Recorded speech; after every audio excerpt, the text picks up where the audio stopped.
Hi again. This time I'm gonna show how to debug a MaSoCist powered breakout board from Lattice. First I'm gonna plug in the board to power it up, and you can see that there's already some software in the board toggling these LEDs. The frame rate of the camera is a bit low, so you don't see the real movement, but anyhow you get the idea. Something is happening. So first thing is to start up the GDB proxy to actually speak to the target through GDB, the GNU debugger. And next we're gonna just fire up the GNU debugger again and connect to the target. And we can see that it has stopped somewhere in a function inside the microcode.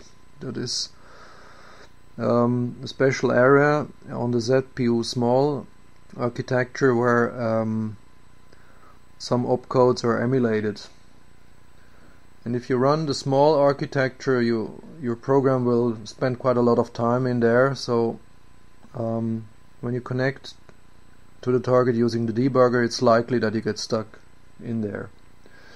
Anyhow, if I let the CPU run again with continue, you can see the LEDs keep toggling. So what I'm going to do now, since I'm not sure whether my program on the target is in sync with what I have right here in the software directory, I'm going to do a clean rebuild and download this program that is just created into the target. And we could also check for build numbers, of course, but this is just the easiest. So I'm going to connect to the target again and initialize it. Now the code is being downloaded into the block RAM of the FPGA, and now we can run the program. So running the program, we see the LEDs moving again. If I now hit Ctrl C, I'm stuck again in microcode.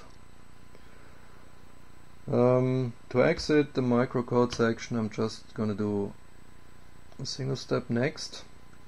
And now I can hit the backtrace command of GDB and see where I actually am in my program. Let's have a look at the PWM sweep function. This is where the interesting LED stuff is happening. You can here see the endless loop, and let's just set a breakpoint in here, line 66, and continue and see what is happening. You can see that the LEDs have moved one step further,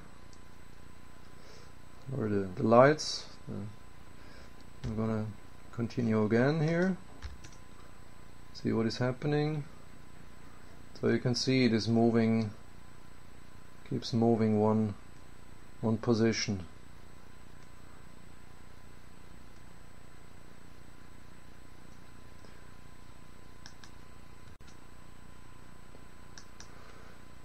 So next thing, just for curiosity, I'm going to do is disable that breakpoint here and set a breakpoint in the main function. And if I run the program now, nothing is happening because the main is just started at the beginning of the program.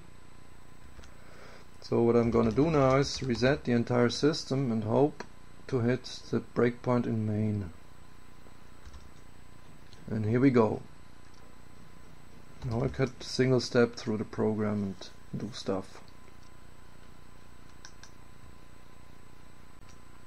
So like on the Papilio board, there's a few helper scripts that, for example, help you identify the system. The sysinfo script showing you the ZPU architecture being used, hardware versions, etc. Or you can use the dumper scripts. Just type dump and tab 2 times, and then you see quite some selection. Let's pick, for example, this one, since we got a certain number of, in fact 8 PWMs in the system, we need to specify an index. So let's try index 0, hinting it's running. Let's try number 7, it's also running. You can also see here that the address is different, so it's calculating the proper register address from the given index. Let's try this one. This one doesn't need an index because it's only instanced once. It's containing the CPU tab ID. Well, that's pretty much it. Thanks for watching, and see you back next time.